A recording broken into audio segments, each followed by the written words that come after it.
এটা অনুভব করে, তার মধ্যে অনুভূতি আসে, এবং এ কারণে এখানে অ্যাকশন বা রিয়াকশন তৈরি হয়। আর যদি ত্বকটা জীবিত না থাকে, যেমন একজন মৃত মানুষ, সেখানে আপনি যতই তাকে আঘাত দেওয়ার চেষ্টা করেন, you will see no reaction, কোনো রিয়াকশন দেখবেন না। মানুষের অন্তরটাও এরকম, যদি অন্তরটা মৃত হয়ে যায় তাহলে এখানে কোনো অ্যাকশন রিয়াকশন দেখা যায় না। যাই হোক না কেন, অ্যাকশন রিয়াকশন নাই। আল্লাহ তাআলা বলেছেন যে একদল লোকের কথা, তাদের সামনে যখন আল্লাহর আয়াতগুলো তেলাওয়াত করা হয় তখন তাদের কোনো প্রতিক্রিয়া হয় না। কারণ কি? ইন্না জাআলনা আলা কুলুবিহিম আকিন্নাতান আন ইয়াফকাহুহু ওয়া ফি আযানিহিম ওয়াকরা ওয়া ইন তাদউহুম ইলাল হুদা ফালান ইয়াহতাদু ইযান আবাদা। মানে এদের অন্তরে আল্লাহ বলছেন আমি প্রলেপ তৈরি করে দিয়েছি, এখানে আমি বাধা তৈরি করে দিয়েছি, আবরণ তৈরি করে দিয়েছি, এবং এই কারণে এখানে কোনো ক্রিয়া প্রতিক্রিয়া তৈরি হয় না। আপনি যদি তাদেরকে হেদায়েতের দিকে ডাকেন তাহলে তারা হেদায়েত পাবে না। ফালাই ইয়াহতাদু, নেভার, লাই ইয়াহতাদু ইদান আবাদা। লানের মধ্যে আবাদা আছে, আবার পরে আবার বলেছেন আবাদা, তার মানে কি আবাদান আবাদান, নেভার এভার। যদি আমরা ইংরেজিতে অনুবাদ করি তাইলে এরকম একটা এমফেসিস দিয়ে বলা যায় never ever they will reach the right path, they will never be guided, তারা সঠিক পথ প্রাপ্ত হবে না। তাহলে প্রশ্ন হলো, মূল ইস্যুটা কি? এই আত্মাটা জীবিত রাখা।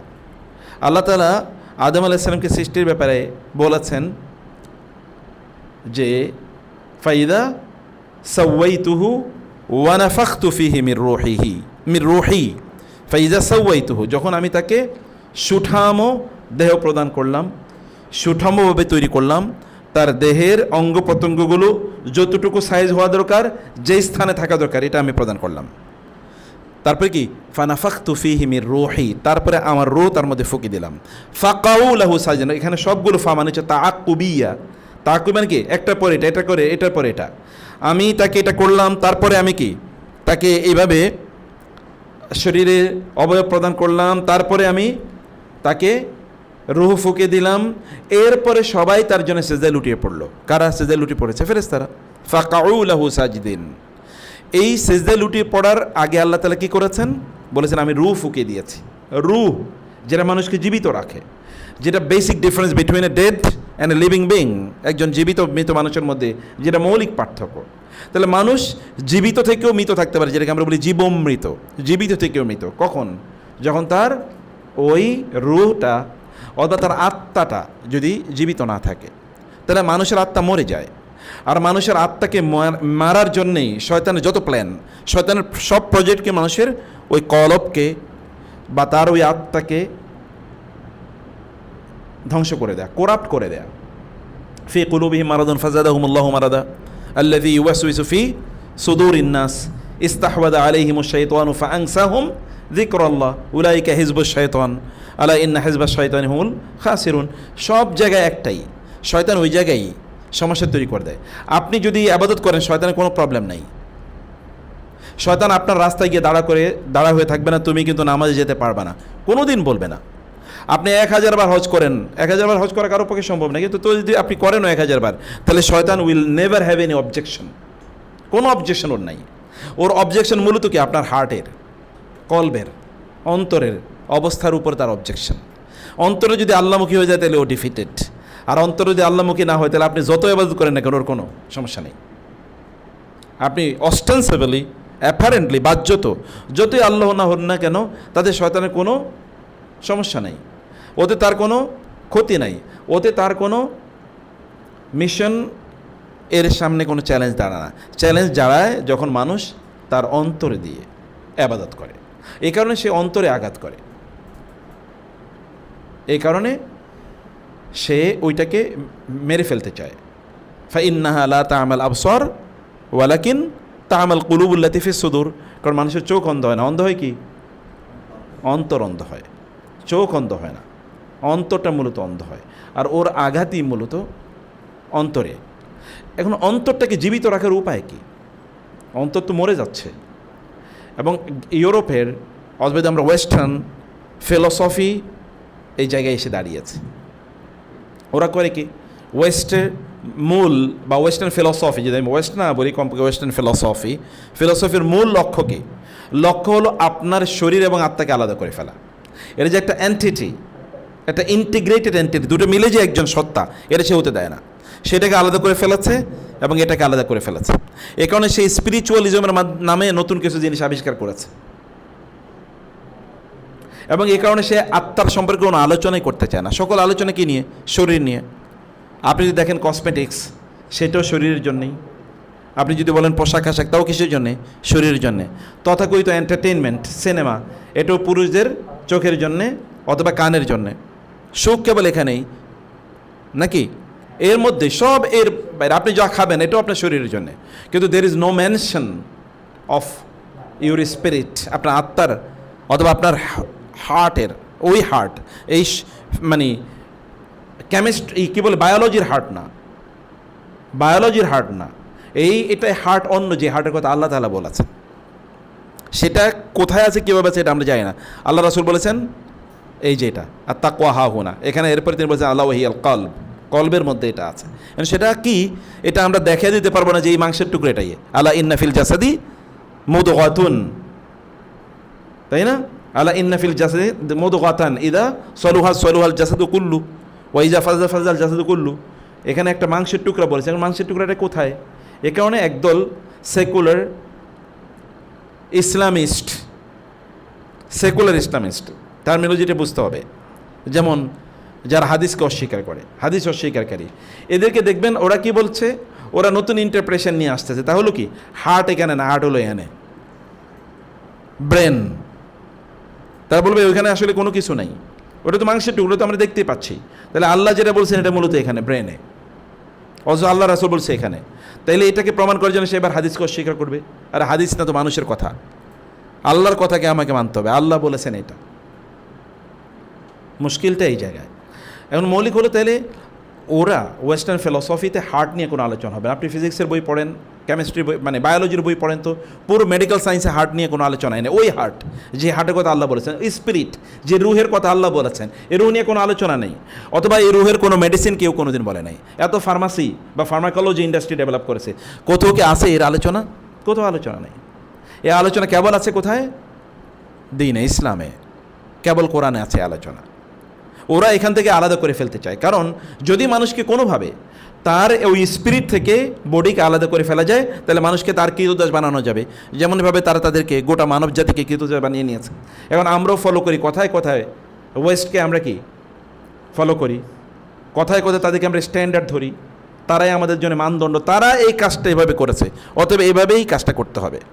আমরাও ওদের কৃতদাস হয়ে যাচ্ছি। একটাই জায়গায় সংকট, তা হলো আমাদের স্পিরিটটাকে ডেভেলপ করার জন্য আমাদের কথা নাই। অথচ আল্লাহ রাসূল এসেছেন মানুষের স্পিরিচুয়াল এলিভেশন, মানুষের আত্মার উন্নয়নের কাজ করার জন্যে, শরীরকে অ্যাভয়েড করে না।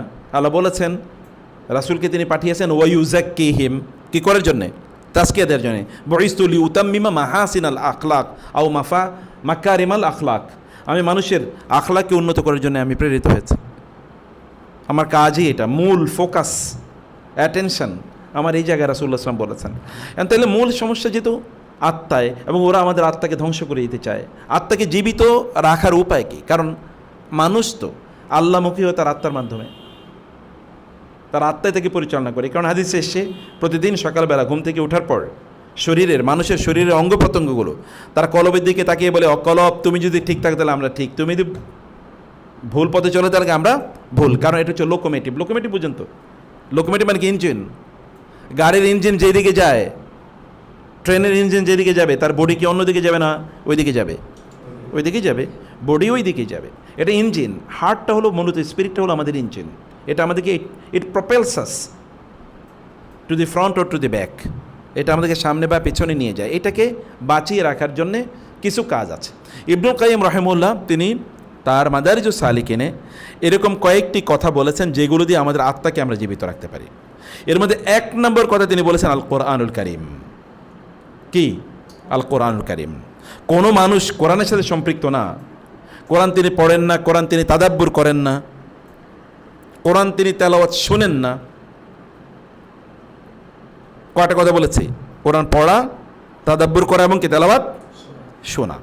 তেলাওয়াত শোনার গুরুত্ব কতটুকু জানেন আপনারা? মাঝে মাঝে আমি মনে করি তেলাওয়াত করার চেয়ে গুরুত্ব বেশি তেলাওয়াত শোনার। কীভাবে? কোরআনে দেখবেন আল্লাহ তাআলা তেলাওয়াত শোনার মাধ্যমে মওযার কথা বলেছেন, তেলাওয়াত করার মাধ্যমে মওযার কথা না, তেলাওয়াত শোনার মাধ্যমে সবগুলো আয়াতে। জুবাইর ইবনে মুতাইমের নাম শুনেছেন, আদি, জুবাইরের মুতাইম ইবনে আদি এর ছেলে। মুতাইম ইবনে আদি কিন্তু রাসূল সাল্লাল্লাহু আলাইহি ওয়াসাল্লাম অনেক উপকার করেছে মক্কায়। যখন তাকে বয়কট করা হয়েছে তখন যারা তাকে বয়কট থেকে বের করে নিয়ে এসেছেন, যখন রাসূলকে মক্কা থেকে বের করে দেওয়ার মানে ফেরিয়া হিসেবে ঘোষণা করা হলো যে তিনি his persona non grata in Mecca, তখন তাকে আশ্রয় দিয়েছেন মুতাইম ইবনে আদি। সে মুতাইম ইবনে আদি মুশরিক অবস্থায় মারা গেছে, কিন্তু তার ছেলে হচ্ছে জুবাইর ইবনে মুতাইম। তিনি বদরের যুদ্ধে রাসূলের বিরুদ্ধে যুদ্ধ করেছেন এবং সেখানে আহত হয়েছে, এবং তার ভাই তার ছেলে যুদ্ধে বন্দী হয়ে গেছে। মুতাইম ইবনে আদি অনেক আগে মারা গেছে। তো জুবাইর ইবনে মুতাইম তার ওইখানে তিনি আহত হয়েছেন, মক্কায় তিনি ফিরে এসেছেন, কিন্তু তার যেহেতু আত্মীয় স্বজন বন্দী অবস্থায় আছে মেদিনায়, তিনি মেদিনায় গেলেন রাসূলের সাক্ষাৎ করার জন্যে। What was his objective? তার লক্ষ্য কী ছিল? লক্ষ্য হলো তার যুদ্ধবন্দীদেরকে রাসূলের কাছ থেকে নিয়ে আসা। তিনি সেখানে গেলেন যখন মদিনায়, তখন অলরেডি মাগরিবের সময় হয়ে গেছে। রাসূলুল্লাহ সাল্লাল্লাহু আলাইহি ওয়াসাল্লাম মাগরিবের নামাজে কোরআন তেলাওয়াত করছেন, ওয়াত-তুর ওয়া কিতাবিম মাসতুর ফি রাক্কিম মানশুর ওয়াল বাইতিল মা'মুর ওয়াস সাকফিল মারফু ওয়াল বাহরিল মাসজুর। এই তিনি তেলাওয়াত করছেন। এই তেলাওয়াত করতে গিয়ে তিনি শেষের দিকে তেলাওয়াত করছেন, উনি মাত্র গেছেন তখন রাসূল তেলাওয়াত করছেন, আম তা'মুরুহুম আহলামুহুম বিহাদা আম হুম কওমুন তাগুন আম ইয়াকুলুনা তাকাওয়ালা বাল লা ইউমিনুন আম খুলিকু মিন গায়রি শাইইন আম হুমুল খালিকুন আম খালাকুস সামাওয়াতি ওয়াল আরদা বাল লা ইউকিনুন। তিনি এই আয়াত যখন তেলাওয়াত করছেন তখন জুবাইর ইবনে মুতাইম তিনি বলছেন, তিনি পরবর্তীতে বর্ণনা দিচ্ছেন যে কাদা কলবি আন ইয়াতির, আমি যখন এই তেলাওয়াত শুনছিলাম তখন মনে হচ্ছিল যেন আমার কলব এটা ফেটে যাবে, এটার মধ্যে এমন ইম্প্যাক্ট তৈরি হলো, মনে হচ্ছে উড়ে যাবে, আমার মনে প্রাণ উড়ে যাবে, আমি কি শুনছি। এরকম কথা কোনোদিন শুনি না, কারণ এর আগে তিনি বা তারা মনোযোগ দিয়ে কোরআন কোনোদিনই শুনেন নাই। কারণ যে শত্রুরা কোরআন তেলাওয়াত শুনতে দিত না, যখন কোরআন তেলাওয়াত হবে ফালগাউ ফিহি ওয়ালগাউ ফিহি লা তাসমাউ লিহাদাল কোরআনি ওয়া ক্বালা আল্লাযীনা কাফারু লা তাসমাউ লিহাদাল কোরআনি ওয়ালগাউ ফিহি। দেখেছেন ওরা কি করেছে? বলে নাই লা তাকরাউল কোরআনা। কুরাইশরা, কাফের মুশরিকরা, তারা কোরআন তেলাওয়াত করতে নিষেধ করেন না, বলছে কোরআন তেলাওয়াত শুনবা না। লা তাসমাউ, don't listen to the recitation of this book লিহাদাল কোরআন ওয়ালগাউ ফিহি। when it is recited then make hues and cries, শোরগোল তৈরি করে যেন মানুষ না শুনতে পারে। শোনার মধ্যে সবচেয়ে বড় মুজিজা। আচ্ছা, আমরা যখন কোরআন এর জন্য কাঁদি, কখন কাঁদি? তেলাওয়াত করে না শুনে? শুনে কাঁদি। আল্লাহ তাআলা বলেছেন ওয়া ইযা সামিউ মা উনজিলা ইলার রাসূলি তারা আয়ুনাহুম তাফিদু মিনাদ দাম'i মিম্মা আরাফু মিনাল হক। যখন আপনি দেখবেন ওয়া ইযা সামিউ, when these people will listen to the recitation of the Quran, যখন তারা কোরআন তেলাওয়াত শুনবে, তারা আয়ুন, উইল সি দেয়ার আইস, আপনি দেখবেন তাদের চোখ, তাফিদু মিনাদ দাম উইল ফ্লাড দ্য টিয়ার্স, আপনি দেখবেন তাদের চোখ থেকে কি পড়ে? পানি পড়ে। কাঁদে তারা কিসের মতো করে? বন্যার মতো করে। তাফিদু ফায়েদ, ফায়েদ আরবের ফায়দান মানে হচ্ছে বন্যা, ফ্লাড, বন্যার মতো করে। ফায়েদ এখান থেকে ফ্লাড, ইংরেজরা কিন্তু এই শব্দ থেকে চুরি করেছে, তো এটা কয়েন করেছে। এই ফ্লাডের মতো করে তাদের চোখ থেকে পানি পড়ে। কি? কোরআন শুনে না তেলাওয়াত করে? শুনে। আচ্ছা, জিনরা যে মানে ইসলাম গ্রহণ করেছিল কি কারণে? শুনে না তেলাওয়াত করে। ওয়াইজা সামি, আল্লাহ তাআলা বলেছেন কুল উহিয়া ইলাইয়া আন্নাহু ইসতামাআ নাফারুম মিনাল জিন ফাকালু ইন্না সামি'না কুরআনান আজাবা, এবং সূরা আহকাফে আছে, যখন আপনার দিকে নাফারুম মিনাল জিন ইয়াস্তামিউনা আল কোরআন, যখন একদল জিনকে আপনার দিকে আমি পাঠালাম, তারা মনোযোগ দিয়ে আপনার তেলাওয়াত শুনছিল, তখন তারা বলেছিল যে এটা তো কোনো মানুষের কথা না, ইন্না সামি'না কুরআনান আজাবা, আমরা একটা অবাক তেলাওয়াত শুনেছি, পাঠ শুনেছি। এবং তারা কি বলেছে? শোনার সাথে তাদের রিয়াকশন তৈরি হয়েছে, ফাআমান্না বিহ, আমরা এর প্রতি ঈমান আনলাম। এবং কোরআনের সূরা, বিভিন্ন সূরায়, ইভেন সূরা আল ফুরকানের শেষে, এরকম অনেক সূরায় আল্লাহ তাআলা বলেছেন যখন ওয়াইজা তুতলা আলাইহিম আয়াতুনা, যখন তাদের সামনে আমার আয়াতগুলো তেলাওয়াত করা হয়, খাররু সুজ্জাদাও অবুকিয়া, তারা কাঁদতে কাঁদতে সিজদায় লুটিয়ে পড়ে শুনে। বায়তুল্লাহতে মসজিদে নববী তো আপনি দেখবেন যে ওই যে ভিডিওগুলোতে দেখা যায়, কোরআন যে লাইভ দেখায়, দেখবেন লোকেরা কাঁদে তেলাওয়াত শুনে। ইমাম সাহেব কাঁদে না, কিন্তু উনি কাঁদতেছে। তেলাওয়াত শোনাটা বেশি ইম্প্যাক্টফুল। কোরআনের মজা হলো কোথায়? কানে। কোরআনের মজা কোথায়? কানে। যত বেশি শুনবে তত বেশি ইম্প্যাক্টেড হবে। কারণ আমরা তো শুনি না। আপনাদেরকে বলতে হবে কোরআন কয়বার। রাসূল সাল্লাল্লাহু আলাইহি ওয়াসাল্লামের সুন্নাহ হলো কোরআন তেলাওয়াত শোনা। জিবরিলের সাথে তিনি কোরআন তেলাওয়াত শোনেন নাই? জিবরিল কি করেছেন? ফাইদা কারানাহু ফাত্তাবি' কোরআনা। জিবরিল এসে তাকে শেখাতেন। তিনি জিবরিলের কাছ থেকে তেলাওয়াত শুনে তারপরে তিনি তেলাওয়াত করতেন। আল্লাহ বলেছেন লা তুহারিক, কারণ তিনি প্রচণ্ড তাড়াহুড়া করে মুখস্থ করতে চাইতেন। আল্লাহ বলেছেন লা তুহারিক বিহি লিসানাকা লিতাআজালা বিহি, তাড়াহুড়া করার দরকার নাই মুখস্থ করার জন্য। ইন্না আলাইনা জামআহু ওয়া কুরআনা, আমার দায়িত্ব হচ্ছে আপনার অন্তরে কোরআনকে গেঁথে দেয়া। ফাইজা কারানাহু ফাত্তাবি' কোরআনা, যখন আমরা তেলাওয়াত করব, মানে জিবরিল যখন তেলাওয়াত করবে, ফাত্তাবি' কোরআন, আপনি তেলাওয়াতটা মনোযোগ দিয়ে শুনবেন, ব্যাস এতটুকুই কাজ। ওয়াল্লাযীনা ইযা যুক্কিরু বিআয়াতি রাব্বিহিম লাম ইয়াখিরু আলাইহা সুম্মা ওয়া উমিয়ানা, আল্লাহর নিকটবর্তী বান্দা, প্রিয় বান্দা তারাই যখন কোরআন তেলাওয়াত করা হয় তখন তারা মনোযোগ দিয়ে শুনে এবং তারা সেজদায় লুটিয়ে পড়ে কাঁদতে কাঁদতে। কারণ কোরআন তাদের মধ্যে ইম্প্যাক্ট তৈরি করে। কখন ইম্প্যাক্ট তৈরি হয়? যখন তার অন্তরটা জীবিত থাকে। ইন্না ফি যালিকা লাযিকরা, সূরা কাফে, লাযিকরা লিমান কানা লাহু কলবুন লিতুনযিরা মান কানা হাইয়্যাও ওয়া ইয়াহিক্কাল কাওলু আলাল কাফির, সূরা ইয়াসিনে। লিতুনযিরা মান কানা হাইয়্যা, অন্তরটা জীবিত কিনা। রাসূল সাল্লাল্লাহু আলাইহি ওয়াসাল্লাম এই কথা বলেছেন। রাসূল সাল্লাল্লাহু এই কথা বলেছেন।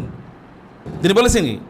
মাসালুল্লাযী ইয়াকরাউল কুরআন ওয়াল্লাযী লা ইয়াকরাউ কামাসালিল হাইয়্যি ওয়াল মাইয়্যিতি, যে কোরআন পড়ে এবং যে কোরআন পড়ে না, এই দুজনের অবস্থা হচ্ছে কি? একজন জীবিত আর একজন মৃত। যে পড়ে সে জীবিত, যে পড়ে না সে মৃত। কোরআন মানুষকে ইম্প্যাক্ট সবচেয়ে বেশি করে যখন তিনি তেলাওয়াত শোনেন। রাসূল সাল্লাল্লাহু আলাইহি ওয়াসাল্লাম তেলাওয়াত শুনেছেন। জিবরিল প্রতি মাসে, কেন জিবরিল সাল্লাল্লাহু আলাইহি ওয়াসাল্লাম কি করতেন? সূরা সহিহ বুখারী হাদিস, প্রতি মাসে জিবরিল সালাম প্রতি রমাদানে জিবরিল রাসূলের কাছে আসতেন এবং তারা উভয় মিলে কি করতেন? কোরআন একজন আরেকজনকে শোনাতেন। আগে জিবরিল শোনাতেন, তারপরে রাসূল তাকে শোনাতেন। ওয়া ইয়াতাদারাসুনাল কোরআন, ইয়াতাদারাসুল কোরআন, কোরআন তার সাথে মুদারাসা করতেন। তিনি শোনাতেন এবং তিনি মাঝে মাঝেই তেলাওয়াত শোনার জন্য সাহাবীদেরকে ডাকতেন। যেমন আব্দুল্লাহ ইবনে মাসউদ রাদিয়াল্লাহু তাআলা বললেন যে ইকরা আলাইয়া, একটু পড়ে আমাকে শোনান তো। তখন আব্দুল্লাহ ইবনে মাসউদ বললেন আকরাউ আলাইকা ওয়া আলাইকা উনজিল, আমি আপনাকে তেলাওয়াত শোনাবো, আপনার উপর না কোরআন নাজিল হয়। তখন তিনি কি বলেছেন? ইন্নী উহিব্বু আন আসমাআহু মিন গায়রি, আমি অন্যের কাছ থেকে কোরআন শুনতে ভালোবাসি। এটা কে বলছেন এই কথা? রাসূলুল্লাহ সাল্লাল্লাহু আলাইহি ওয়াসাল্লাম। রাসূল সাল্লাল্লাহু বলেছেন। তিনি উবাই ইবনে কাবকে বলতেন তেলাওয়াত করতে এবং বলতেন উবাই সাম্মাকানি আল্লাহু আন আকরা আলাইকাল কোরআন, যে উবাই ইবনে কাবকে বলছেন আল্লাহ আপনার নাম বলে আমাকে বলেছেন আমি যেন আপনাকে কোরআন তেলাওয়াত শুনাই। তখন কাবরেদের বলছেন ইয়া রাসূলুল্লাহ আসাম্মানি আল্লাহু আলাইক, আল্লাহ আমার নাম আপনাকে বলছেন, আমার নাম ধরে বলছে? বলে হ্যাঁ, আপনার নাম আমাকে বলছে। তখন তিনি স্টার্টেড ক্রাইং, তিনি কান্না শুরু করে দেন, আল্লাহ আমার নাম বলছে যেন আপনি আমাকে কোরআন শোনান। একটা মানুষের মর্যাদার লেভেলটা কি হতে পারে? আল্লাহ রাসূলকে জানিয়েছেন একটু আপনি ওনাকে কোরআন তেলাওয়াত শুনিয়ে দেন। এবং রাসূল সাল্লাল্লাহু বলেছেন তোমরা যদি কোরআন শিখতে চাও, একেবারে তর তাজা কোরআন শিখতে চাও, তাহলে তোমরা এই আব্দুল্লাহ ইবনে মাসউদ অথবা কি উবাই ইবনে কাবের কাছ থেকে তোমরা কোরআন শিখবা। তাহলে কোরআন শুনতে হবে বোনেরা, ভাইয়েরা, সবচেয়ে সুন্দর তেলাওয়াতগুলো শুনতে হবে। জীবনে একবার পুরো কোরআন শুনবেন এবং দেখেন ইম্প্যাক্টটা কী হয়। রুটিন করেন, আমি প্রতিদিন এক পারা করে শুনবো, 30 দিন লাগে, 1 মাস। শুধু তেলাওয়াত করলে হবে না, তেলাওয়াত কী করতে হবে? শুনতে হবে। শোনার ইম্প্যাক্টটা বেশি আল্লাহ বলেছে। আমি এরকম অনেক আয়াত আছে, সেই দিকে আমি যাচ্ছি না। তাইলে 1 নম্বর তিনি বলেছেন তাজকিয়ার জন্য কোরআনের থেকে দূরে থেকে আপনি তাজকিয়া অর্জন করবেন। How come? ইম্পসিবল। কারণ কোরআন এবং তাজকিয়া দুটো কি ইন্টিগ্রেটেড, এটা একটার সাথে আরেকটা সম্পৃক্ত, একটা থেকে আলাদা ইনসেপারেবল, এটা সেপারেট করতে পারবেন না আপনি। কোরআন ছাড়া তাজকিয়া কখনোই হবে না। অতএব যারা আপনাদেরকে বলবে তাজকিয়ার জন্য, স্পিরিচুয়ালিটির জন্য, যেমন ওই যে কি যেন আছে না, এই যে কোয়ান্টাম আপনাদেরকে দূরে কোনো একটা জায়গায় নিয়ে যাবে, ওইখানে আপনাকে কি মেডিটেশনে বসায় দেবে, পুরোটা একটা শিরকি এবং হিন্দুদের কাছ থেকে যোগ ব্যায়াম পাওয়া একটা জিনিস, এবং এটা আপনাদেরকে খাওয়াচ্ছে এবং মুসলমানেরা খাইতেছে। এটা আবার মাইন্ড কন্ট্রোলের নামে বিভিন্ন জিনিস সেখানে শেখাচ্ছে। পুরোটা হচ্ছে খ্রিস্টানদের ওই যে মিথোলজি আর হিন্দুদের ইয়োগা, এই দুটোর সমন্বয়, এর বাইরে কিচ্ছু না। আল্লাহ রাসূল সাল্লাল্লাহু আলাইহি ওয়াসাল্লাম এরকম কোথাও করেছেন, কোনো প্রমাণ আছে? বলবে হেরাগুয়া করেছেন, হেরাগুয়া তিনি কি করেছেন?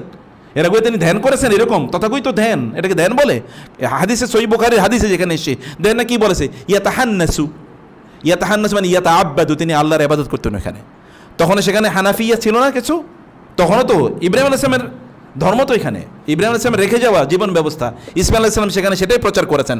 আরবদের মধ্যে কিছু ছিল, সামান্য কিছু ছিল, যেমন আমরা বলি ফিতরাতি যে কাজ, চুল কাটতে হবে, নখ কাটতে হবে, তাই না? এগুলো কার সুন্নাহ? এগুলো সুন্নাহ ইব্রাহিমিয়া বলে না? এগুলো তখন আরবের লোকেরা করে, তারা তখনও বাইতুল্লাহ জিয়ারত করে, তখনও তারা কোরবানি করে, হজ করে। এগুলো কিন্তু এর মধ্যে করাপশন, এর মধ্যে বেদাত ঢুকে গিয়েছিল, এর মধ্যে পরিবর্তন ঢুকে গিয়েছিল। আদরের যে কাজগুলো তারা করছিল।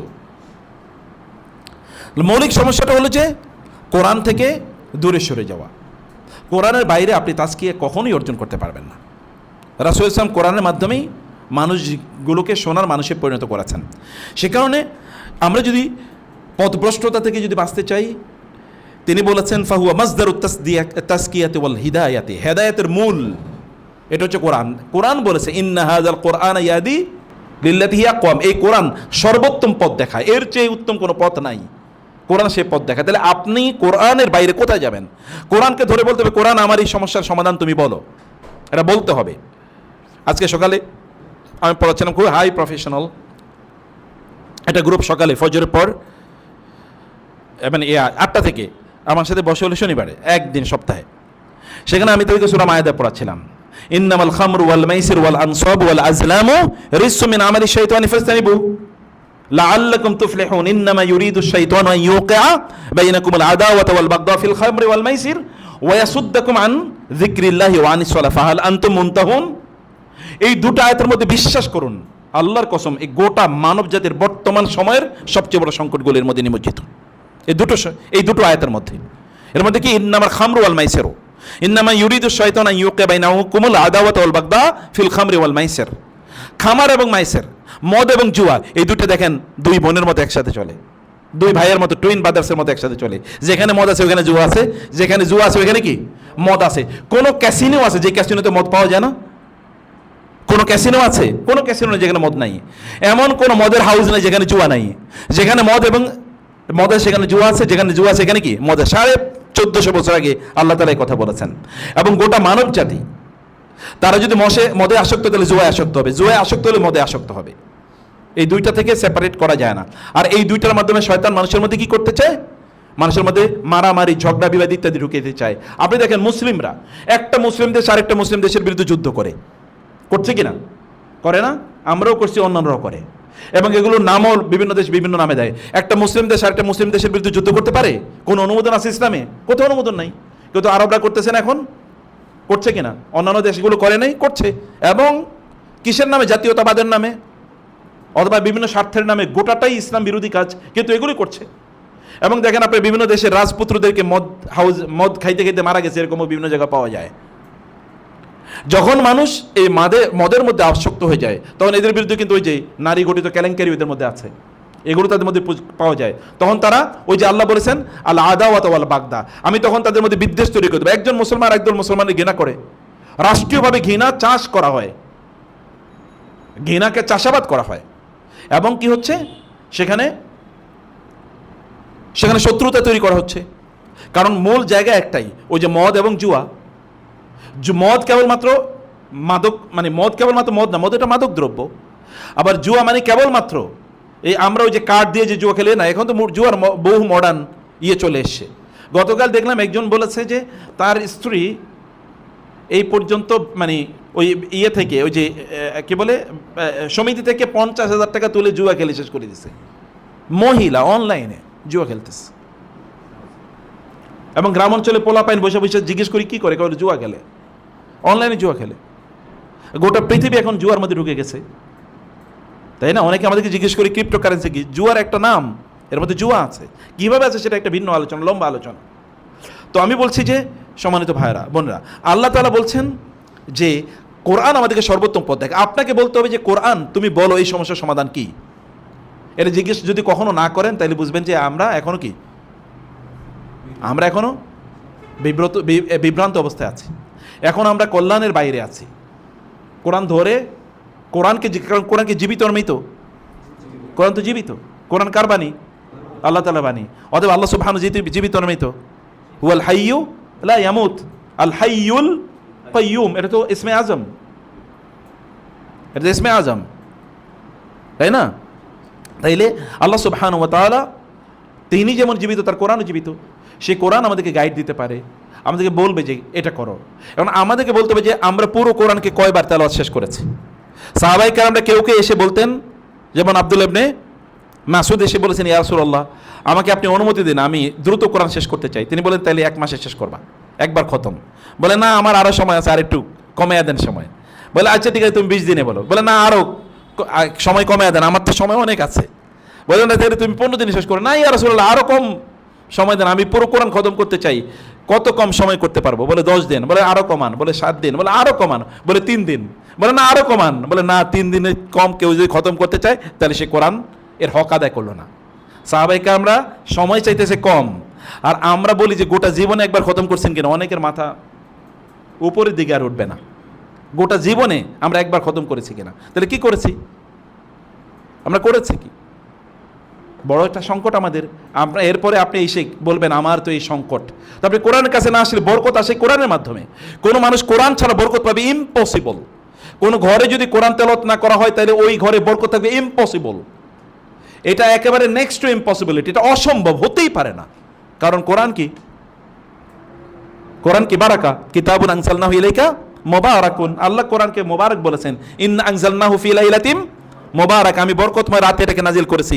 তাবারাকাল্লাযী নাজ্জালাল ফুরকানা আলা আবদিহি লিয়াকুনা লিল আলামিন নাযীরা, তিনি বরকতময় যিনি কোরআন নাজিল করেছেন। তাবারাকাসমু রাব্বিকা যিল জালালি ওয়াল ইকরাম। দেখেন না সব জায়গায় বরকত কিছু সাথে কোরআনের সাথে। তো কোরআন ছাড়া আপনি বরকত পাবেন কিভাবে? কোরআন পড়েন, ডেইলি শুনেন এবং দেখেন বারাকা ঘর কিভাবে পরিবর্তন করে দেয়। ঘরগুলো শয়তানের বাসায় পরিণত হয়েছে। কারণ রাসূলুল্লাহ বলেছেন যে ঘরে ইন্নাল বাইতাল্লাযী কুরিয়া ফীহিল কুরআনু হাদারাতুল মালায়েকা ওয়া তানাক্কাবাত আনহু শায়াতিন, যে ঘরে কোরআন পাঠ হয় সেখানে ফেরেশতারা চারিদিক থেকে ঘিরে রাখে। আর যেখানে কোরআন পাঠ হয় না ওইখানে কি আসে? শয়তান ওই ঘরগুলোকে চারিদিক থেকে ঘিরে রাখে। ভেতরে মানুষের সাথে কোরআন বসবাস করে। এই যে বন্ধুদেরকে বলবো, বাসায় এখন প্রত্যেকের বাসায় জিনের আড্ডাখানা আছে। এখন এটা দূর করার জন্য একটাই পদ্ধতি, তা হলো কি? কোরআন। রাসূল বলেছেন সূরাতুল বাকারাতে কি এটা বারাকাতুন হিয়া বারাকা ওয়া তারকুহা হাসারা, আখযুহা বারাকা ওয়া তারকুহা হাসারা ওয়ালা তাসতাতিউহাল বাতলা। সহিহ বুখারী হাদিসে এসে সূরা বাকারা হলো বরকত, এবং সূরা বাকারা কেউ যদি না পড়ে তাহলে তার জন্য কি আফসোসের কারণ হবে দুনিয়া এবং আখিরাতে। সূরা বাকারা কোনো ভাষায় যদি তেলাওয়াত না হয় তাহলে ওইখানে জিন এবং জাদু সমানভাবে কাজ করবে। আমাদের ভাষাগুলোতে জিন এবং জাদু কাজ করছে, সূরা বাকারা পাঠ নাই। সূরা বাকারা পাঠ নিশ্চিত করা লাগবে আমাদের যে আমরা সূরা বাকারা পড়ছি। এটা আমাদের করতে হবে প্রিয় ভাইরা বোনেরা। এই কারণে আমরা যদি চাই, আমাদের অন্তরের রোগ, কত পরিমাণ রোগ আছে। রোগ মানুষের শরীরের রোগের দুটো ডাইমেনশন আছে, একটা শরীর আর একটা অন্তরে। সবচেয়ে বড় রোগ কোনটা? অন্তরের না শরীরের? অন্তরের রোগ। অন্তরের রোগ মানুষের পাগল বানায়, ও রাস্তায় হাঁটে, তখন তারই মানসিক হসপিটালে ভর্তি করানো লাগে। আর শরীরের রোগ নিয়ে আপনি কাজও করতে পারেন, নো প্রবলেম। অন্তরের রোগ মানুষের জন্য বড় ক্ষতিকর। কিন্তু অন্তরের রোগ তৈরি হয় কিসের মাধ্যমে? আচ্ছা, পৃথিবীতে এখন অন্তরের রোগের লোকের সংখ্যা বেশি না কম? শুধু আমেরিকাতে আমি দেখেছি 70% people are psychologically affected, and the number is growing every day. আমাদের দেশেও আমি সেদিন একজন আরব স্কলারের তার একটা বই পড়ছিলাম। উনি বলছেন 10 বছর আগে আরব সমাজে আবার মানসিক রোগ কি এটা আমরা শুনিই না, এই শব্দই আমরা কোনোদিন শুনি নাই। বলছে এই যে এখন দেখবেন বাচ্চারাও বলে প্যানিক অ্যাটাক। মাঝে মাঝে বাচ্চারা আমাকে এসে বলে, কোন একজন বোনেরা এসে বলে আমার বাচ্চার বয়স, আমার বাচ্চা তো প্যানিক অ্যাটাকের কথা বলছে। আমি বয়স কত? বলে 8 বছর 9 বছর। ও প্যানিক অ্যাটাক শব্দটা শিখলো কার কাছ থেকে? আর ওর বলছে ফ্রাস্ট্রেশন, অ্যাংজাইটি, এরকম কোনো শব্দ আমরা জীবনে কোনোদিন শুনিই না আরব সমাজে। কিন্তু গত 10 বছর পর্যন্ত দেখছি এটা নাম্বার বেড়ে যাচ্ছে, এবং এখানে হসপিটাল, এখন মানসিক রোগের হসপিটাল হচ্ছে। রিহ্যাবিলিটেশন সেন্টার আমেরিকার গলিতে গলিতে পাওয়া যায়। Psychological problem. এই সাইকোলজিক্যাল প্রবলেম কেন হবে না? কারণ আপনাকে সাইকোলজিক্যালি সাউন্ড রাখবে কি? কোরআন। কোরআন মানুষকে মানসিকভাবে রাখবে। আমি ব্যক্তিগতভাবে যখন মন খুবই খারাপ থাকে, কোরআন তেলাওয়াত শোনার পর আল্লাহর কসম মনটা ভালো হয়ে যায়। ব্যক্তিগত আই প্র্যাকটিস দিস, এবং আমি এটার ফলাফল পাই, আমি দেখি বাস্তবতা। তাহলে এটা কোরআন আমাদেরকে, কারণ কোরআন আল্লাহ তাআলা বলেছেন ওয়া নুনাজ্জিলু মিনাল কুরআনি মা হুয়া শিফাউ ওয়া রাহমাতুল লিল মুমিনিন। আমি কোরআনে এমন কিছু নাজিল করি যার মানুষের জন্য কি শিফা, ওয়া শিফাউল লিমা ফিস সুদূর। কদ জাআতকুম মাউইযাতু, হে লোকেরা তোমাদের কাছে কি, ইয়া আইয়ুহান নাস কদ জাআতকুম মাউইযাতুম মির রাব্বিকুম ওয়া শিফাউল লিমা ফিস সুদূরি ওয়া হুদাউ ওয়া রাহমাতুল লিল মুমিনিন। আচ্ছা, বরকত পেতে চান, কোরআন ছাড়া এটা কিভাবে সম্ভব বলেন তো? যখন কোরআন তেলাওয়াত করা হয় তখন কি তোমরা মনোযোগ দিয়ে শোনো, ওয়া আনসিতু, চুপ থাকো, লাআল্লাকুম তুরহামুন, তাহলে তোমরা রহমত পাবা, আল্লাহ বলছেন।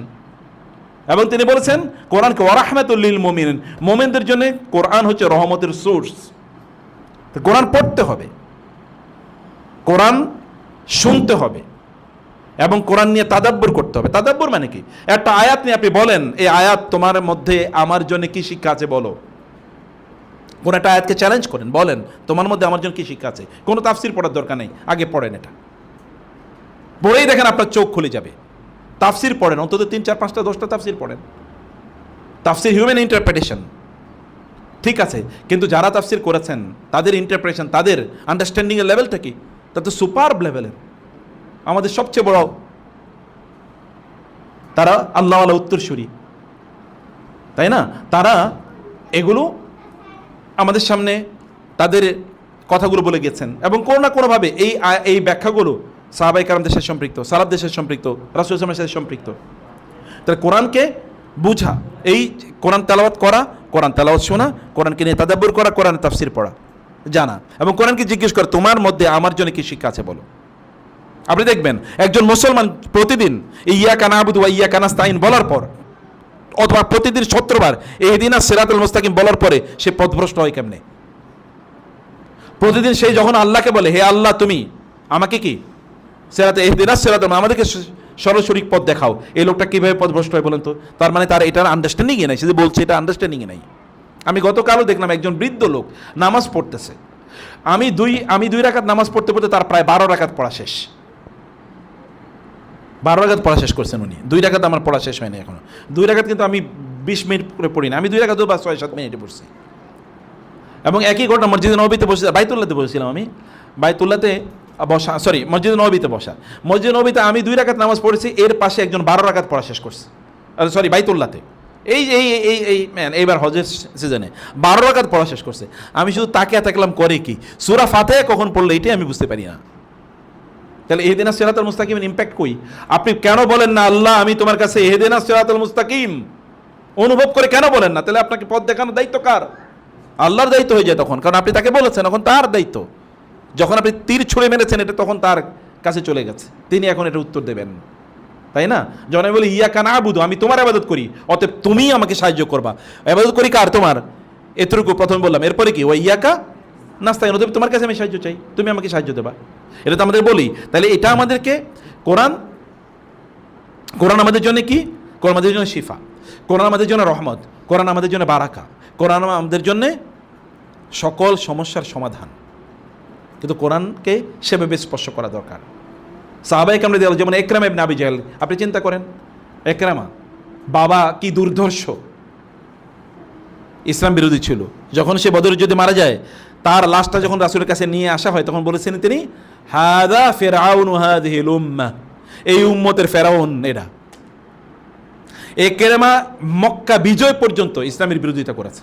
মক্কা বিজয়ে কেউ প্রতিরোধ করে না, কিন্তু প্রতিরোধ করছে কি? ইকরামা। এবং সেখানে কয়েকজন মুসলমান শাহাদাত বরণ করেছে।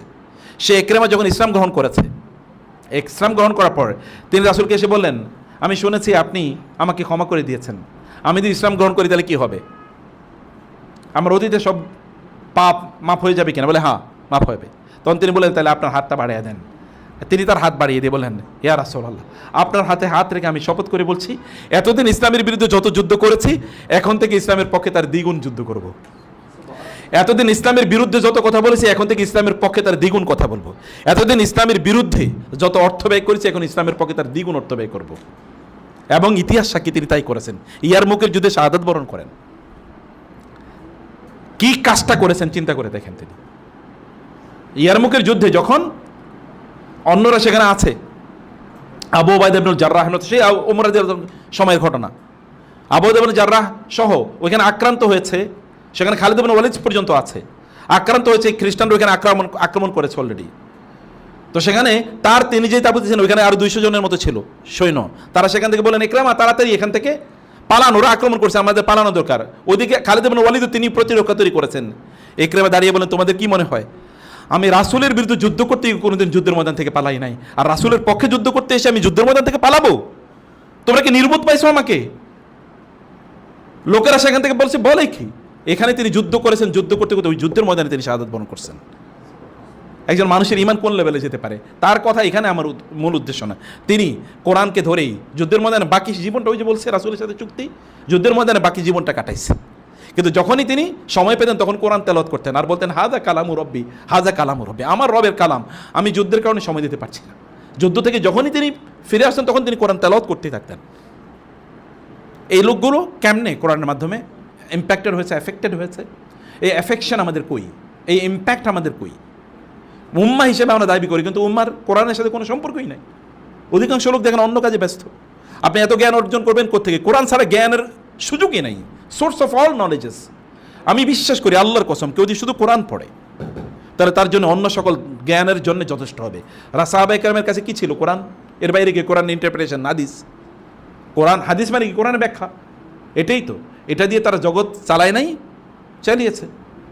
কিন্তু এটা ছাড়া আপনি অন্য জায়গায় দৌড়াবেন, জ্ঞানের পারফেকশন কোনোদিন আসবে না, ওই জ্ঞান করাপ্ট করে ফেলবে। 2 নম্বর তিনি বলেছেন সুন্নাতুন নাবাবিয়্যা, রাসূলের হাদিস।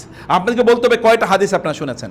সাহাবায়ে কেরামরা একটা হাদিস শোনার জন্য কখনো জাবির ইবনে আব্দুল্লাহ রাদিয়াল্লাহু তিনি বলেছেন, জাবির ইবনে আব্দুল্লাহ তিনি গিয়েছেন কোথায়? সিরিয়াতে গিয়েছেন একটা হাদিস শোনার জন্য। হাদিস শুনে তারপরে তিনি চলে এসেছেন। ওইখানে যখন গিয়েছেন, যার কাছ থেকে হাদিস শুনতে গিয়েছেন, তিনি বললেন, কি জন্য এসছো? বলে, হাদিস শোনার জন্য। আর কোনো কাজ নাই? না। ওর থেকে নামেন, একটু বসো, একটু চা খাও, পানি খাও, মানে আমরা আমাদের ভাষায় যা বলি। বলে, না না, আমি তো হাদিস শোনার জন্য এসেছি। তখন তিনি বললেন, ওই হাদিসটা, এটা আমি আপনার কাছ থেকে আবার শোনার জন্য এসেছি, আপনি এটার সোর্স। মান সালাকা তরিকান ইয়ালতামিসু ফিহি ইলমান সাহালাল্লাহু বিহি তরিকান ইলাল জান্নাহ। কেউ যদি জ্ঞান অর্জনের পথে চলে, আল্লাহ তাআলা তার জন্য জান্নাতের রাস্তাটা সহজ করে দেন। তিনি পুরো হাদিস এখান থেকে শুনে আসার পরে চলে আসতেছেন। বলে, একটু বসবেন না? বলে, আমি তো আইসিজি, কারণ ওই কারণে তো শেষ। 1 মাস রাখছে তখন সিরিয়া যেতে, মোর দেন 1000 মাইলস মদিনা থেকে, এবং আবার ফিরে আসে, রাস্তায় এসে বিশ্রাম নিতেছে, ওইখানে আর যায় নাই, আর ওইখানে বিয়া নেয় নাই, কারণ তার উদ্দেশ্য সফল। কিন্তু আমাদের ঘরে কি রাসূল সাল্লাল্লাহু আলাইহি ওয়াসাল্লাম জীবিত নেই, কিন্তু তার হাদিস কি জীবিত না? রাসূল জীবিত নেই, আপনি আক্ষেপ করতেছেন, আহা যদি রাসূলের যুগে আমি জন্ম নিতাম। তো রাসূলের যুগে জন্ম নেওয়ার দরকার কি? রাসূলের হাদিস তো জীবিত আছে। সব সাহাবী সব হাদিস জানতেন না, আপনি ইচ্ছা করলে সব হাদিস জানতে পারেন, এত বিগ অপরচুনিটি। কিন্তু তারপরও একটা হাদিস, আমরা একটা গ্রন্থ আজ পর্যন্ত পড়া শেষ করলাম না। কমপক্ষে রিয়াদুস সালিহিনটা পড়েন নাকি? কমপক্ষে এটাও পড়া যায়। এরকম যেগুলো সহজ, আপনি সহিহুল বুখারী পড়তে আমি আপনাকে নাইলে বললাম না, কারণ অনেক কঠিন, আপনি বুঝবেন না। কিন্তু এটা তো কমপক্ষে পড়তে পারেন, যেখানে মোটিভেশনাল কথাবার্তাগুলো আছে, আমলের কথাবার্তাগুলো ভেরি ইজি টু আন্ডারস্ট্যান্ড, খুবই সহজ, এটা আমরা পড়তে পারি। তখনকার মুসলমানরা ইমাম নববীর রিয়াদুস সালিহিন অথবা ইমাম নববীর 41 হাদিস, এটা কোনো মুসলমানের ঘরে নাই, তারে মুসলমানই তো মনে করতো, এবার মুসলমান কেমনে? এর ঘরে তো এই বই নাই। আর আমাদের ঘরে সেটা আছে কিনা বলেন? না থাকলে তাহলে আমাদের সালাফদের মানদণ্ডে আমরা কোন লেভেলের মুসলমান? তাহলে হাদিস পড়তে হবে। রাসূলুল্লাহ সাল্লাল্লাহু আলাইহি ওয়াসাল্লাম এর হাদিসগুলো, তার সুন্নাহ, এটা আমাদের মানব জাতির জন্যে, আমাদের প্রত্যেকের জন্য এটা আমাদের তাজকিয়ার মূল উৎস। আপনারা সুন্নাহ মেনটেন করে দেখেন, যেই কোনো কাজ সুন্নাহ মোতাবেক করে দেখেন। রাসূল এই কাজটা এভাবে করেছেন, এই কাজটা আল্লাহর কসম এভাবে করে দেখেন যে কি পরিমাণ প্রশান্তি এবং বারাকা পাওয়া যায়, যাই করেন না কেন। এভরিথিং, এনিথিং, জামা কাপড় পরা থেকে শুরু করে, খাবার দাবার থেকে করা থেকে শুরু করে, সবগুলো কাজ সুন্নাহ মোতাবেক। আমরা বলেন তো, আপনার দাবি করে বলতে পারবেন যে যত ধরনের দোয়া আছে আমি কমপক্ষে 50% দোয়া মুখস্থ পারি? রাসূলের দৈনন্দিন দোয়া 1000 সুন্নাহ আছে রাসূলের, দৈনন্দিন কয়টা পারেন বলেন? ঘর থেকে নামার দোয়া কি? ঘরে ঢোকার দোয়া কি? গাড়িতে ওঠার দোয়া কি? কোন পা দিয়ে গাড়িতে উঠতে হবে? টয়লেটে ঢোকার দোয়া কি? খাবার কোন হাত দিয়ে কখন শুরু করতে হবে? খাবার শেষে কি দোয়া? জামা কাপড় পরার সময় কি দোয়া? জামা কাপড় খোলার সময় কি দোয়া? এগুলো নাই রাসূলের দোয়া? আছে কিনা? এগুলো জানি না, কারণ কি? কোন ব্যস্ততা আমাদেরকে অকুপাইড করে রাখলো? কি আমাদেরকে অকুপাইড করে রাখলো? আমাদের অকুপাইড করে রেখেছে কেবলমাত্র অপ্রয়োজনীয় জিনিস। ইহরিস আলা মা ইয়ানফাউকা, আমার জন্য যেটা কল্যাণকর দুনিয়া এবং আখিরাতের, সেটা করেন। কমপক্ষে 1000 কোটি টাকার মালিক হন, এটা করেন। অথবা কমপক্ষে সুন্নাহর কি পাহাড় হন, দুইটার একটা হন। লাফি আমালি দুনিয়া ওয়ালাফি আমালিল আখেরা, দুনিয়ার কাম হয় না, তারা দিয়ে আখেরাতের কাজ হয় না। এটা কেমন মানুষ? এ তো মানুষের সংজ্ঞার মধ্যেই পড়ে না। দুনিয়ার কাজ করতে হবে, দুনিয়া নিয়ন্ত্রণ করেন, অথবা আখেরাতের নেতৃত্ব দেওয়ার মতো মানুষের তৈরি হন। দুইটাই হতে হবে, দুইটাই আমাদের অবজেক্টিভ, দুইটাই আমরা চাই, কিন্তু কমপক্ষে একটা তো হতে হবে, কিন্তু একটাও নাই। এটা কেমন মানুষ? এই কারণে ওমর রাদিয়াল্লাহু তাআলার কাছে কোনো কেউ যদি আসতো, জিজ্ঞেস করতো তুমি করো কি, যদি বলতো কিছুই করে না, বলতো গান লস্ট, ও উম্মার বোঝা। কিন্তু উম্মার বোঝা তো হওয়া যাবে না। সুন্নাহ এগুলো আমলের মধ্যে নিয়ে আসেন। সন্ধ্যার জিকিরগুলো কারা কারা পারেন বলেন? হাত তুলতে বলতেছি না, কিন্তু নিজেকে জিজ্ঞেস করে যান সন্ধ্যার জিকির কি?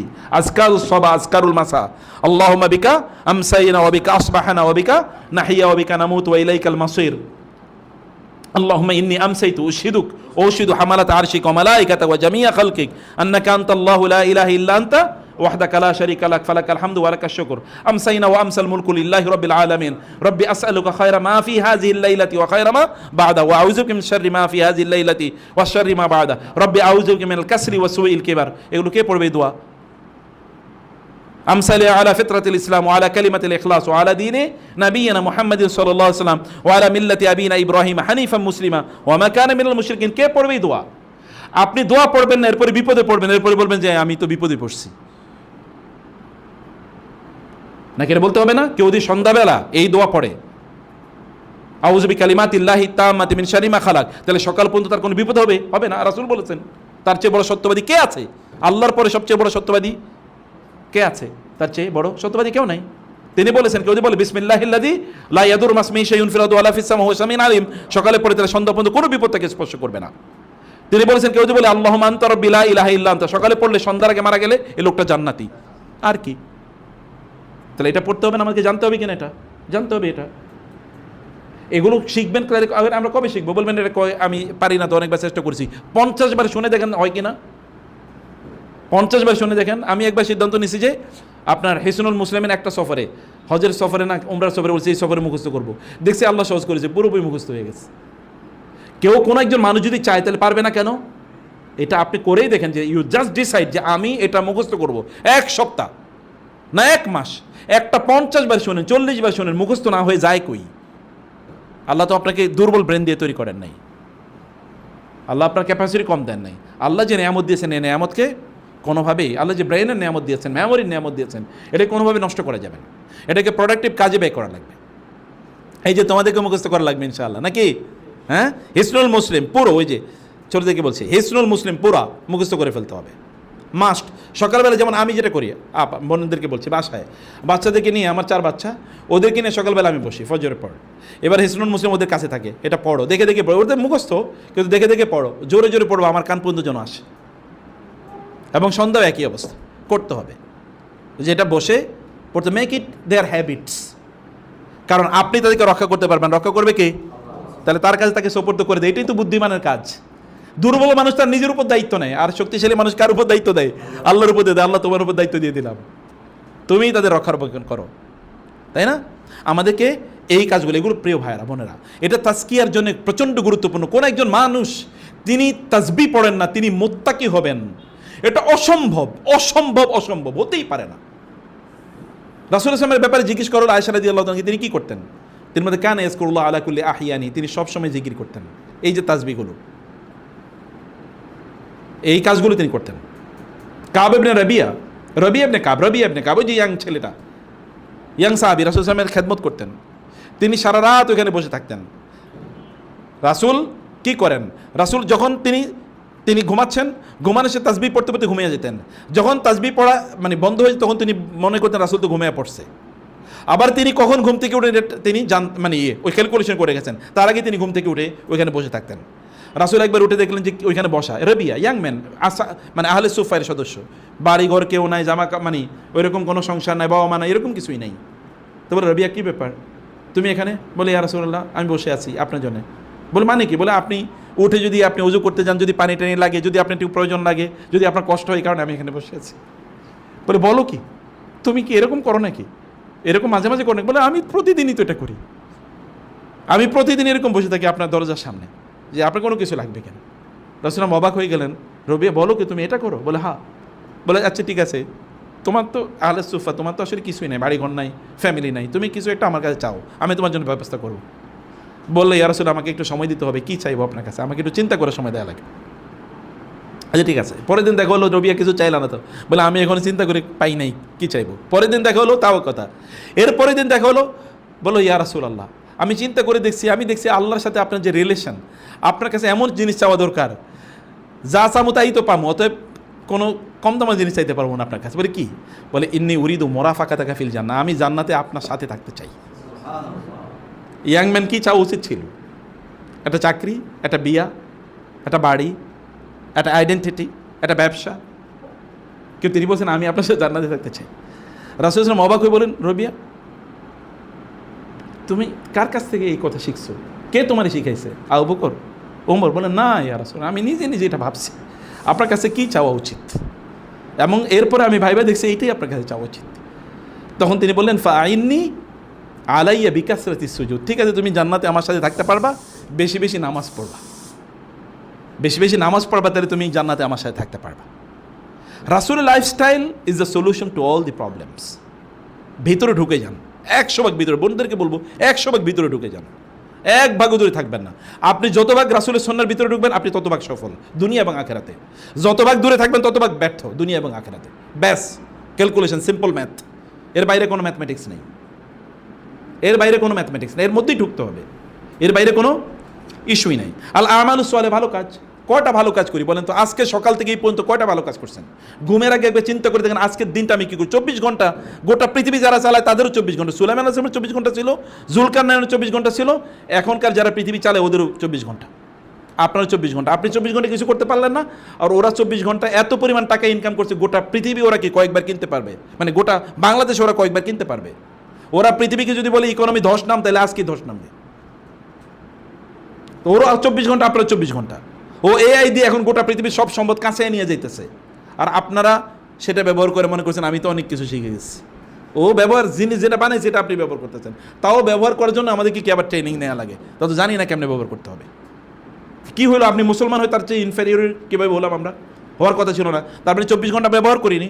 ইয়াং জেনারেশন, আপনাদেরকে সময়টা ব্যবহার করা লাগবে, নতুন স্কিল অর্জন করেন। প্রতি সপ্তাহে আমি নতুন করে একটা বই পড়বো, কমপক্ষে আমি এই বছর আমি 100 বই পড়বো, এটা সিদ্ধান্ত নেওয়া লাগবে। আমি হলে আপনাদের মতো সময় থাকলে বলতাম 1000 বই পড়বো আমি এই বছর। ঠিক আছে, আমি 100ই পড়বো, প্রতি সপ্তাহে একটা করে পড়বো, 52 সপ্তাহ 52টা। একটা বই তো 1 সপ্তাহ পড়া লাগে না। একটা বই নাহলে 200 পৃষ্ঠা, 200 পৃষ্ঠা আপনি 2 দিনে পড়তে পারবেন সর্বোচ্চ, একদিনে পড়তে পারেন। কত বই ছোটবেলায় দেখছি যে একদিনে পড়িয়া শেষ, নভেল, উপন্যাস, নসিম হিজাজের ধরছি সকালে সন্ধ্যায় শেষ, অথবা রাতে ধরছি ফজর পরে, ফজর আগে শেষ হয়ে গেছে বই। এরকম তো হয়। তাহলে কমপক্ষে এরকম পড়েন, সবচেয়ে দামি, সবচেয়ে গুরুত্বপূর্ণ, নিজকে তৈরি করা, আল্লাহর সাথে রিলেশন তৈরি করা, এরকম বই পড়তে হবে। আমল সওয়ালে করতে হবে, ভালো কাজ। ইবাদতগুলো লম্বা, আপনি যত আল্লাহকে সময় দেবেন তত আল্লাহ সময়ের মধ্যে বরকত দেবে। নাকি বরকত দেওয়ার মালিককে? আল্লাহ। তাহলে বারাকা দেবেন তিনি। সালাফরা তারা কি করেছেন? এত বই কেমনে লিখছেন? রাসূল সাল্লাল্লাহু আলাইহি ওয়াসাল্লাম 23 বছরে এত কিছু কেমনে করলেন? রাতের বেলা কি তিনি আমাদের সে ইবাদত কম করতেন না বেশি করতেন? স্ত্রী কয়জন ছিল? চিন্তা করে দেখেন, বোনদেরকে জিজ্ঞেস করে দেখেন যে, অথবা যারা বিয়ে করছেন, একজন স্ত্রী পালন করা কত কঠিন। এটা ওই রকম না, কারণ একটা পরিবার মানে একটা রাষ্ট্র। একটা পরিবার মানে কি? একটা রাষ্ট্র। যে পরিবার চালায় পুরোপুরি সব কিছুতে এক্সপার্ট হয়ে যায়, যদি সুন্দর করে চালাতে পারে। এরা রাষ্ট্র দিলে রাষ্ট্র চালাতে পারবে। যে পরিবার চালাতে পারবে না, ওরা রাষ্ট্র দিলেও রাষ্ট্র চালাতে পারবে না। এক লোক আমারে বলছিল, অনেক বড় বিজ্ঞানী, মানে অনেক বড়, বাংলাদেশের বিশাল বড়, সে মানে ম্যানেজমেন্টের প্রফেসর, এবং পরবর্তী সে মুক্ত বিশ্ববিদ্যালয়ের ভাইস চ্যান্সেলর হয়েছিল। আমাকে বলছে, মুক্তার সাহেব আপনাকে একটা গল্প বলি। একসময় আমার কলিগ ছিল আর কি, ইউনিভার্সিটিতে পড়াতো। তো বলে যে একটা গল্প বলি। বলে যে আমাদের একজন কবি, আমার খুব বন্ধু, উনি অনেক বড় সায়েন্টিস্ট, উনি আমারে বললো, মিয়া তোমরা আমার বউরে তোমরা এই বানাইছো রাষ্ট্র পরিচালনা করার জন্য, তো আমার সংসারটাই ঠিকমতো চালাইতে পারলো না, তো তোমাদের দেশ কেমনে চালাইবে? আসলে দেশ ঠিকমতো চালাতে পারে নাই, কারণ যে সংসার চালাতে পারে ঠিকমতো ও রাষ্ট্র চালাতে পারবে। বুঝতে পেরেছেন না? রাষ্ট্র সে চালাতে পারবে। তো রাষ্ট্র চালানোর মতো ক্যাপাসিটি সংসার থেকে তৈরি হয়। রাসূল সাল্লাল্লাহু আলাইহি ওয়াসাল্লাম 9টা পরিবার চালাইছে, একটা যে সফলভাবে চালাতে পারে সে রাষ্ট্র চালাতে পারবে। তাহলে তিনি 9টা পরিবার কেমনে চালাইছেন? একসাথে, সর্বনিম্ন 9জন স্ত্রী ছিল একসাথে, তার সন্তান ছিল, তার নাতিপুতি ছিল, তাদেরকেও তিনি সময় দিয়েছেন। এরপরে তো রাষ্ট্র পরিচালনা করেছেন। এমনকি মদিনার কৃতদাসীরা সকালবেলা কনকনে শীতের রাতে রাসূলের কাছে আসতেন। কৃতদাসরা, ছোট ছোট বাচ্চারা রাসূলের কাছে আসতেন কি নিয়ে? পানির পেয়ালা নিয়ে, পানির গ্লাস নিয়ে রাসূল আসলাম যেন একটু ফু দিয়ে দেন। রাসূল শুধু ফুই দিতেন, ওই ঠান্ডা পানির মধ্যে আঙ্গুলটা চুবিয়ে দিতেন, যাও নিয়ে যাও। কারণ রাসূলের আঙ্গুলের মধ্যে কি আছে, কেমন শেফা আছে। ওই যে আঙ্গুল চাঁদেরে বলছে দ্বিগুণ্ডিত হয়ে যাও, চাঁদ পর্যন্ত আলাদা হয়ে গেছে, কেমন ক্ষমতায় আঙ্গুলের। ওই আঙ্গুল চুবিয়ে দিতেন এই ঠান্ডা পানির মধ্যে। ওদেরকেও তিনি আনঅ্যাটেন্ডেড রাখেন নাই। কি পরিমাণ এঙ্গেজ ছিলেন তিনি সাল্লাল্লাহু আলাইহি ওয়াসাল্লাম। কারণ কি, ওই যে রাতের বেলা আল্লাহ তাআলা বলেছেন কি, আপনি রাতের বেলা বেশি লম্বা সময় নামাজ আদায় করুন। কারণ কি, ইন্নালাকা ফিন নাহারি সাবহান তবিরা, কারণ দিনের বেলা আপনার কাজ আছে। আমরা বলি কি, রাতের বেলা ঘুমাও কারণ দিনের বেলা কাজ আছে, এটা বলি। আর আল্লাহ তাআলা বলছেন রাতের বেলা ইবাদত করো কারণ দিনের বেলা কি কাজ আছে। কারণ তাহাজ্জুদ মানুষের মধ্যে কি তৈরি করে, এনার্জি তৈরি করে। কোনো মানুষ তাহাজ্জুদে নামাজ আদায় করবে তার শরীরে ডিজিজ থাকবে, ইম্পসিবল, হতেই পারে না। আবার বলছি, ভালো করে খেয়াল করুন, কোনো মানুষের তাহাজ্জুদের অভ্যাস আছে কিন্তু তার শরীর তাকে দিনের বেলা সাপোর্ট করাটা ইম্পসিবল, হতেই পারে না। আর রাসূলকে দেখেন, সাহাবায়ে কেরাম দেখেছেন, সালাফদেরকে দেখেন। আপনি ইবাদতের তাহাজ্জুদের অভ্যাস করবেন না আর বলবেন আপনার শরীর ম্যাজম্যাজ করে, তো এটা হবে নাকি যে আপনি তাহাজ্জুদ পড়বেন না আর শরীর ভালো থাকবে, সাউন্ড থাকবে? নো, এটা তো করতেই হবে। কেউ তাহাজ্জুদ পড়ে, কেউ একটু আর্লি ঘুম থেকে উঠে। যারা পৃথিবী চালায় ওরা দেখেন কখন ঘুম থেকে উঠে, ওরা কেউ সূর্য ওঠার পরে ঘুম থেকে উঠেন, ওরা সবাই 4টা-5টায় ঘুম থেকে উঠে। যখন রাসূল তাহাজ্জুদ পড়তেন তখন তারা ঘুম থেকে উঠে। অর্থাৎ আমলে সালেহ, ভালো কাজ আপনাকে বলতে হবে যে আমি ভালো কাজগুলো করছি, এরকম লিস্ট ডাউন করতে হবে আমি কয়টা ভালো কাজ করছি, কয়টা ভালো কাজের সাথে সম্পৃক্ত, আমি সোশ্যাল ওয়ার্কের সাথে সম্পৃক্ত, পার্সোনাল ইবাদতের সাথে সম্পৃক্ত, মানুষের কল্যাণের সাথে সম্পৃক্ত, জ্ঞান অর্জনের সাথে সম্পৃক্ত, জ্ঞান বিতরণের সাথে সম্পৃক্ত। ভালো কাজ তো লিস্ট এন্ডলেস, যে কোনো কিছু ভালো কাজকে কন্টিনিউয়াসলি করা লাগবে, যে আমি প্রতিদিনই এই ভালো কাজ করছি। এবং তিনি 4 নম্বর বলেছেন আল ইকসার মিন যিকরিল্লাহ, আল্লাহ জিকির বেশি বেশি করা। আমাদের জিকির হলো কি, চাকরি চাকরি চাকরি চাকরি। ভাই আপনি চাকরি চাকরি চাকরি চাকরি জিকির বাদ দিয়া আল্লাহ আল্লাহ আল্লাহ আল্লাহ, শুধু আল্লাহ জিকির করতে জায়েজ না, আমরা বলেছি আগে। কিন্তু আপনি যদি কেবল আল্লাহ সুবহানাহু ওয়া তাআলা বলতেন তাহলে কি হতে পারতো? আপনি জানেন ফেরাউনের কাছে রাসূল সাল্লাল্লাহু আলাইহি ওয়াসাল্লাম, ফেরাউনের কাছে মুসা আলাইহিস সালামকে আল্লাহ তাআলা পাঠালেন। ফেরাউন অলরেডি রাসূল মুসা আলাইহিস সালামকে হত্যা করার জন্য নির্দেশ দিয়েছে, তাই না? মুসাকে যেখানে পাও সেখানে হত্যা করো। তার পুলিশ অফিসারকে, আইজিপিকে নির্দেশ দিয়েছে যেখানে পাও, আর্মি অফিসারকে বলেছে যেখানে পাও, এবং তার গ্যাং যারা আছে দলের লোক এদেরকে বলছে যেখানে পাও রে তারা মেরে ফেলবা। সেই মুসা আলাইহিস সালামকে আল্লাহ তাআলা বলছেন যাও কি, ইযহাবা ইলা ফিরআউন, ফেরাউনের কাছে যাও, 2 ভাই মিল্লা যাও, এবং কি করো, ওয়ালা তানিয়া ফি যিকরি, যাওয়ার সময় আমার জিকির, যাওয়ার সময় বলা কথা ফেরাউন জানি কি করে, হায় হায় ফেরাউন আমরা মাইরা ফেলাইবে কিনা, ফেরাউন কি বলবে, তার উত্তরে কি বলবে, এটাই তো আমরা সাধারণত চিন্তা করতাম।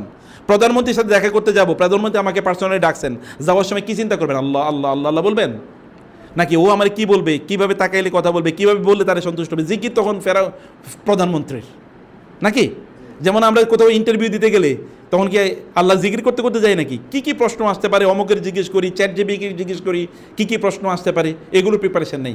আল্লাহ বলছেন তুমি যাও ফেরাউনের কাছে, ফেরাউনের জিকির করবা না, আমার জিকির করবা। ওয়ালা তানিয়া ফি যিকরি, আমার জিকির করতে তুমি কি করো না, বিলম্ব করবা না, কারণ তুমি আমার জিকির করবা ইন্নানি মাআকুমা আসমাউ, আর আমি তোমাদের সাথেই আছি, সব শুনতেছি, সব দেখতেছি, তোমাদের পিছনে উল্টাপাল্টাগুলো আমি অ্যাকশন নেব। এবং ফেরাউন কিছু করতে পারছে? কিচ্ছু করতে পারে নাই। ফেরাউনের কাছে গেছে, তার সামনে কি সিকিউরিটি লোকেরা নাই? চাইলেও এখানে মেরে ফেললে কেউ কিছু বলতো? ক্ষমতা ছিল কারো কিছু বলার?